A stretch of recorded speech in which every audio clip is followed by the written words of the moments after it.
I am haunted by my time in the Marines. I'm going to be honest with you guys. By every metric, I was a shitty Marine. In my 4-year career, I had never scored higher than a second-class PFT. I never went to my MOS's advanced school. I was NJP'd twice and non-rec'd for promotion more times than I can count.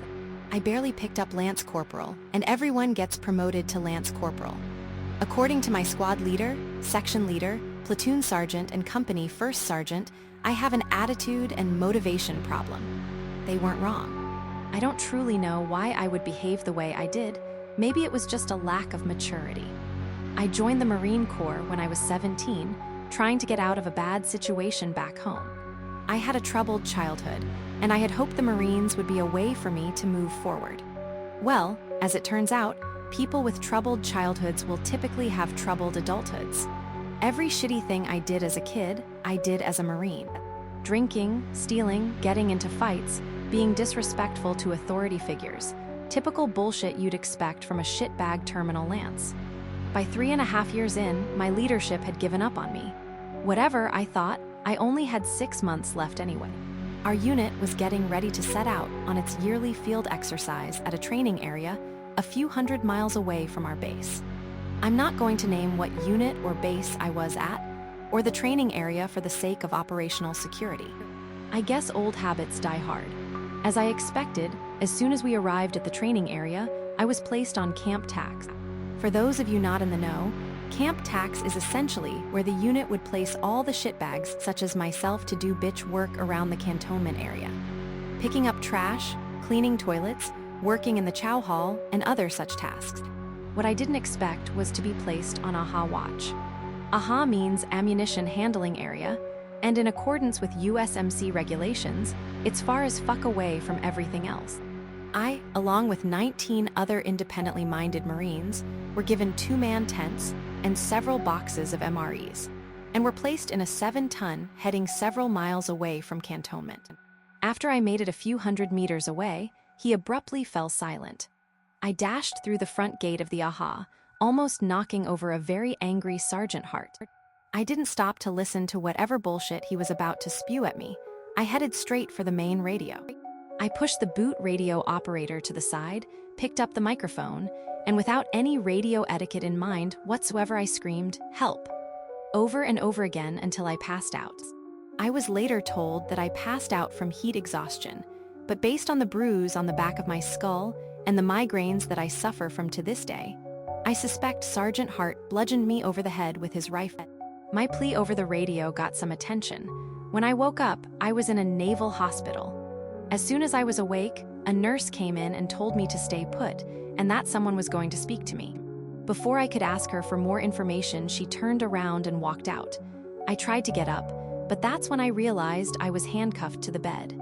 A few minutes later, a man in a suit entered the room. I don't think I'm allowed to go into full detail about what we spoke about, but what I can tell you is that officially, Private David Locke, Private First Class Lewis Scott, and Lance Corporal Matthew Davidson were killed by unexploded ordnance when they wandered off into the training area. I was told that I would be added to that casualty list if I didn't sign some papers saying that this was the case, and that I wouldn't speak about what I had experienced that night. I was told that everyone else present at the AHA was signing similar papers. I had no choice. All he told me about the creature I saw was that they were aware of its existence and that the situation was under control. I left the Marine Corps a few months after that. By the grace of God, I somehow got out with an honorable discharge. I tried to forget that night and move on with my life. I started college, got a part-time job, I even took up reading as a hobby, which is something I never thought I'd do. What makes AHA Watch so shitty is aside from the fact that it's in the middle of nowhere, which says a lot, because the training area itself was also in the middle of nowhere, is that we had to sleep outside. This base was in the mountains, and it got cold as fuck at night. And there was no hot chow, no showers, no bathrooms aside from the overflowing porta-shitters, and most pertinent to me, no PX. This was all several years ago, and I thought I moved past that night, and my time in the Marines as a whole, but recent events changed that. I kept in contact with a few of the guys who were there that night. Surprisingly, most are still in the fleet and are now NCOs. We didn't really talk about what happened. Most of them didn't really get the whole story.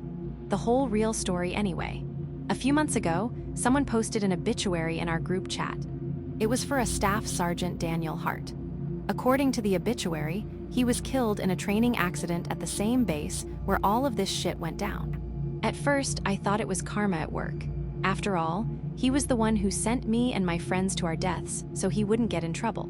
But a few weeks later, I saw on Facebook that another one of the Marines who was there that night died. According to the memorial post on Facebook, he had died from a congenital heart defect. I couldn't believe that. That Marine in question was a PT stud, and I doubted he could have been in the Marines for as long as he was without any symptoms showing.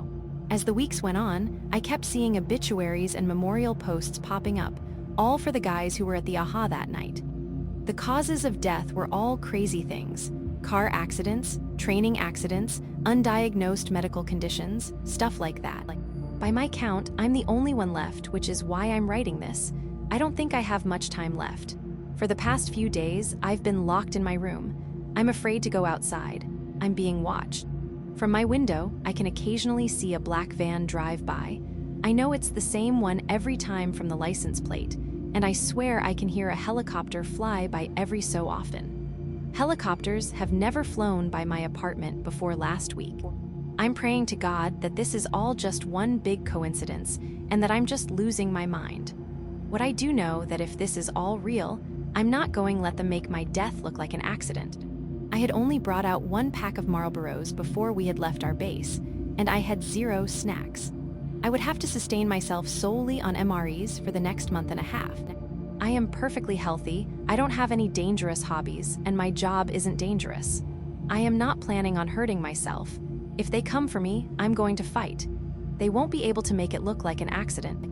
Not to mention the fact that my only company would be almost 24 shitbags, and all of the wild goats that lived out in those mountains. On the ride over, I pondered what I could have done to be condemned to this forsaken duty. There was a long list of things to choose from. Was it because I fell asleep on duty? Was it because I got kicked off the last rifle qual range for being a safety violator? Was it because I wrote "fuck POGS" on the wall of the radio battalion's barrack? I concluded that it was probably a combination of all three. As soon as we got to the AHA, a wide dirt field inundated with green shipping containers filled with various types of ammunition, we quickly set up our tents. As soon as we were done, we were put to work unloading the containers. Alpha Company had their first range in a week, so obviously we had to get their ammunition ready now. After several hours of toiling, we finally finished, and I shambled back to my tent to unwind. This was my daily routine for the next few weeks. Wake up, shave, eat chow, remove ammunition from shipping containers, unload spent shells and cartridges from the backs of JLTVs and 7 tons, load the aforementioned ammunition into the aforementioned JLTVs and 7 tons, eat chow, go to sleep. Rinse and repeat day in, day out. After one particularly grueling day of indentured servitude, all I wanted to do was smoke a cigarette. I had been pretty good at rationing them, and I had one left. Sergeant Hart, the NCO in charge of the AHA, had promised us that he would get us a ride back to cantonment so we could go to the PX, so I could restock then. I walked back to my tent, and right away I knew something was wrong. My tent was open. I scurried over and looked inside. My cigarettes were gone. Fucking thieves, I thought. As I pondered what I was going to do, I heard laughter. I glanced over in the direction where it came from, and I saw Davidson standing in the smoke pit, smoking a cigarette. I knew for a fact that he ran out of smokes a week ago, and no one here liked him enough to give him one of theirs. Rage growing inside of me, I stomped towards him. In hindsight, I could have handled that better. I won't go into too much detail, but the situation ended with Davidson being taken back to cantonment to see the corpsman and me being put on firewatch all night. I was going to have firewatch for multiple hours every night for the rest of the time we were out there. Fuck. Sergeant Hart made me the roving watch, so I had to walk around the perimeter of the AHA for 3 hours every night. This was a position he specifically created just for me. After a few nights of this, I was joined by Davidson. He ended up being all right. All he had was a black eye. He was going to join me every night on roving watch, because he instigated our fight by stealing my cigarette. It was a little awkward at first, having to spend several hours every night walking around in a circle with a guy I knocked out. But after a while, the awkwardness dissipated, and soon we were talking and laughing like old friends. Him bringing me a pack of Marlboros to make up for the one he stole certainly helped. A few days after we were condemned to firewatch, something peculiar happened. A wild goat was found dead outside the AHA. The goat was discovered about 200 meters down the road from the AHA. It was a ghastly scene. It was all torn up, its limbs were stripped of flesh almost down to the bone, and the strangest thing to me was that its head was missing. Because it was discovered on the road, everyone's first assumption was that it was hit by a truck. But that didn't make any sense. The speed limit on these roads was 15 miles per hour, and it was highly enforced by the chain of command. With how much the road winds and curves, I don't think any military vehicle could even go beyond 20 miles per hour. A truck hitting a goat at 15 miles per hour wouldn't do that kind of damage. After Davidson and I hauled the goat off the side of the road, everyone quickly forgot about it, writing it off as some sort of strange anomaly. Things continued normally for a few more days, until another goat was discovered in the same state as the first. Someone postulated that there may be some sort of wolf or coyote in the area, and that what had killed the goats. That would make more sense than our first theory, as it did look like some sort of animal had gotten to the goat. But like our first theory, there were problems with it. According to our wildlife safety brief, the goats living in the training area were an invasive species with no natural predators. The state had to occasionally bring in hunters to thin their numbers. Someone else suggested that perhaps a hunter was responsible for the goat's death, but we quickly dismissed that idea. Hunters weren't allowed to hunt while there were units training. This went on for the next few days. Dead goats, all mutilated beyond recognition, were turning up around the AHA. Every time, they were discovered a few dozen meters closer. I suggested to Sergeant Hart that we should call the COC and tell that what was going on, but he flatly refused. Apparently, Sergeant Hart got into some trouble because of the fight I got into, and now company leadership was questioning his competence. He was up for promotion to staff sergeant and didn't want another incident out here to jeopardize that. I tried to protest, but I stopped myself. I knew from experience that an argument between a sergeant and a lance corporal only ended one way. More days pass, more maimed goats, their corpses inching closer and closer to our sanctuary. During our watch, me and Davidson would try and see what was causing the depopulation of the local goat community, but we never could. It was too dark, our tiny flashlights only shone so far, and our NVGs were back in the armory in cantonment. It was a complete mystery to us until one night. During our watch, we were talking, just shooting the shit, when we heard a shrill scream. It sounded just like a person. We both jumped and spun toward the direction of the scream. We both let out a sigh of relief to see it was just a goat, standing on a hill, illuminated by the moonlight, about 20 meters away from us. Those old YouTube videos are right. A goat's scream sounds just like a human. Davidson started to approach the goat to scare it off. They weren't allowed in the AHA. As he was halfway to the goat, yelling at it to go away, the goat was suddenly pulled away behind the hill by something we didn't see. Davidson did an about-face and sprinted back to where we were standing and past me, leaving me there standing frozen in terror. The goat kept screaming and screaming until eventually it was silenced, presumably by whatever had taken it. I stood there frozen in place, too stunned by what I had just witnessed to move. My trance was only broken when Davidson grabbed me from behind and tried to pull me back into the AHA.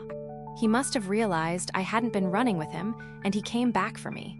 We immediately woke up Sergeant Hart and told him what we saw.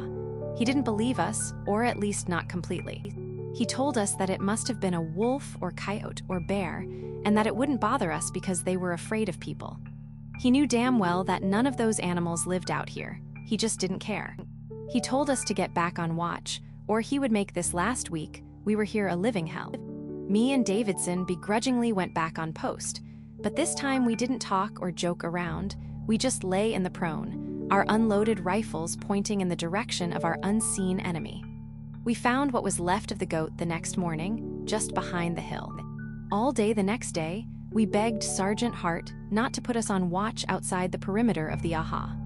We argued that it was unnecessary from a security standpoint, as there was a tall fence that surrounded the AHA.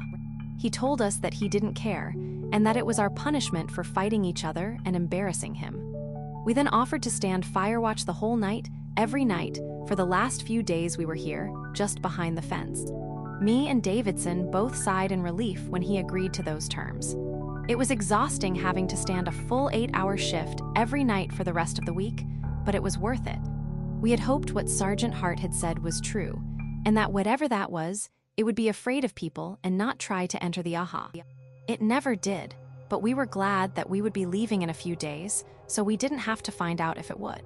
Things were looking up, the field exercise was over, I had survived being out in the wilderness for a month and a half, and as soon as I got back to our base, I would be starting the process of getting out of the Marines. Things were good. Everything went to shit on that last night. The night had started pretty good. Sergeant Hart had decided that after a month of constantly being on watch, we had learned our lesson, and he gave us the night off. I went to bed that night, happy to be getting the first full 8 hours of sleep in since we got out there. My slumber was interrupted by something I had become accustomed to, Sergeant Hart's angry screaming. "What do you mean, he's gone?" Sergeant Hart barked at the young PFC.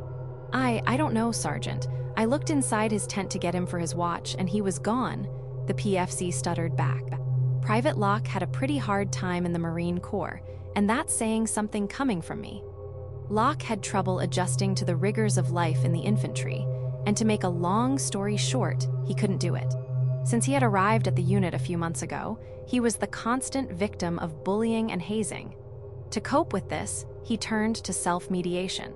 He popped on a piss test right before we came out here, and he was due to be kicked out with an other than honorable discharge when we returned. According to one of the other Marines present, Locke had mentioned that he was going to go AWOL and catch a flight back home. The Marine thought he was joking and didn't think anything of it. Now, a few hours later, Locke's tent was empty, and his daypack was gone. "Great, this is the last fucking thing I needed." Sergeant Hart growled.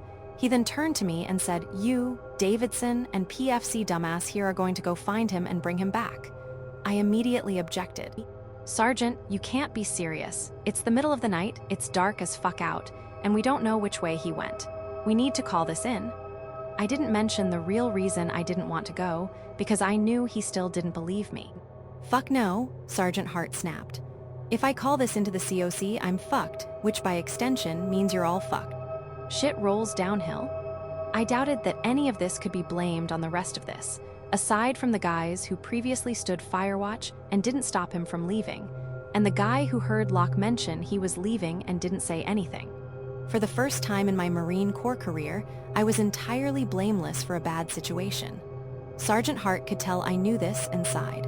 Look, he couldn't have gone that far, and if I had to guess, the idiot probably took the main road back towards Cantonment. "If you move quickly, you'll catch him. I can't go because I'm the NCO in charge. I can't leave the rest of the Marines here unattended. For all I know, if I leave, more people would run off." Sergeant Hart gave me a pleading look. "Aside from myself, you're the most senior guy here. I trust you to get this done." In hindsight, I shouldn't have let that convince me to go.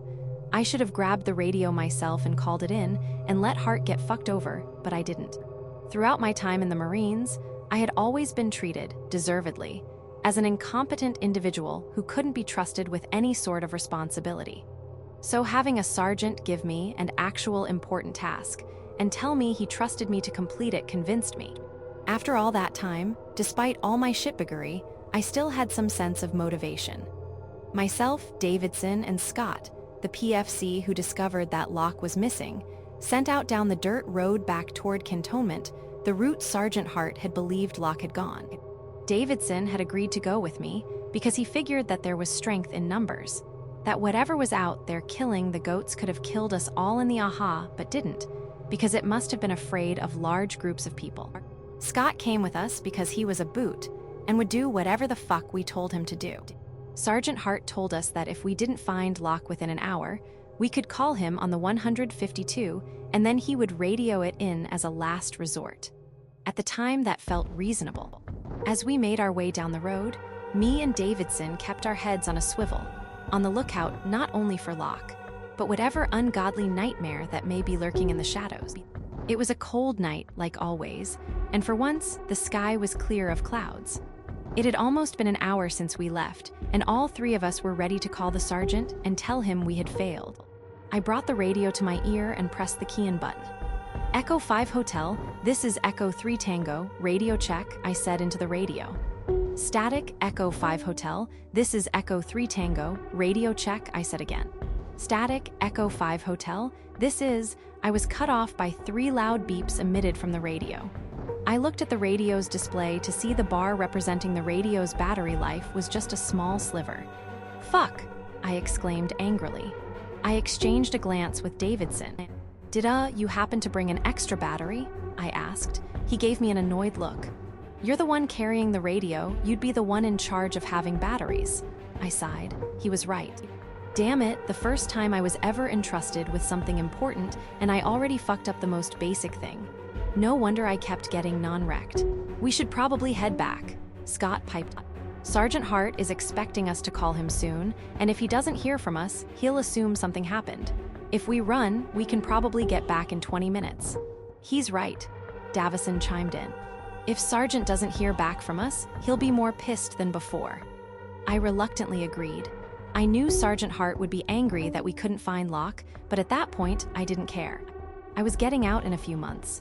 Soon all of this would just be a shitty memory to add to my collection of shitty memories. All right, let's get... I was cut off by a shrill shriek that pierced through the night air. All three of us turned and faced the direction of the noise. Standing on top of a small hill adjacent to the road, illuminated by the moonlight, was Locke. He looked ragged and dirty, like he had just gotten out of a 2-week field op with zero rest, and his uniform was torn to shreds and covered in blood. He was panting and gasping for air, like he had just run a marathon, and he on his knees, like he had just crawled up the other side of the hill. Locke, you dumbass boot, I said, ignoring his disheveled appearance. Where have you been? We've been looking everywhere for you, I growled at him. I really don't know what had come over me. Perhaps it was all the anger and frustration building up over my entire mediocre career, compounded by the month and a half spent out in the field, finally boiling over. I laid into Locke. When we get back to the AHA, I'm personally going to fuck you up. Then Sergeant Hart's going to fuck you up. And then when we get back to cantonment, I'm going to... My tirade was cut off by the animal that pounced on Locke.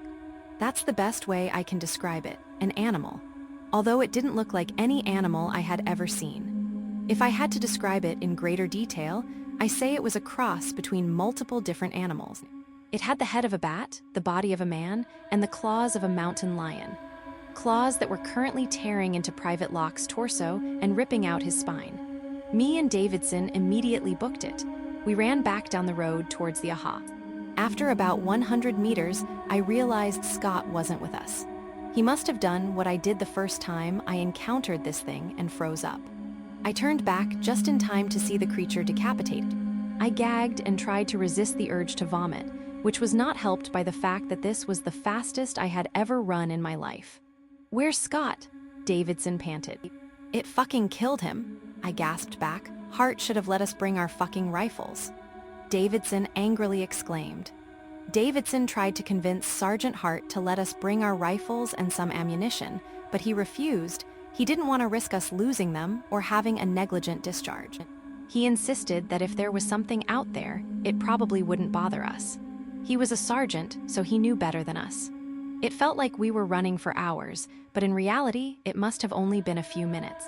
I could see the lights of the AHA. We were so close. I figured that if we made it back, we would be safe, because it never tried to get into the AHA before. Maybe it did fear large groups of people. We just didn't bring enough with us. I noticed in my peripheral vision that Davidson had fallen behind me a bit. Davidson was not a good runner. The whole reason he was on AHA duty was because he failed the PFT. After a few more minutes of running, he fell to his knees, gasping for air. Oh my God, fuck, he panted. I can't go on, I can't breathe. I stopped and screamed at him. Davidson, get the hell up. We're almost there. I can't breathe. He looked up at me with a pleading look. Throw me on your back and carry me. I looked down at him and assessed the situation. Davidson was a big dude, and I was a pretty scrawny dude. Carrying him would slow me down tremendously. There was still just under a kilometer between us and the AHA. There was a chance I could get back to the AHA with him on my back. There was also a chance I wouldn't. I looked down the road. The bat-human hybrid was sprinting towards us. Even from a few hundred meters away, I could see its blood-soaked fangs. We had a head start on it because it spent a few minutes devouring Scott's corpse. I was very winded at this point, and I realized if I wanted to survive, I would need another head start. I'm ashamed to admit it, but I left Davidson behind. My leadership was right. I was a terrible Marine. I had done the one thing a Marine is never supposed to do. I left another Marine behind to die to save my own life. Davidson kept screaming my name as I sprinted away from him.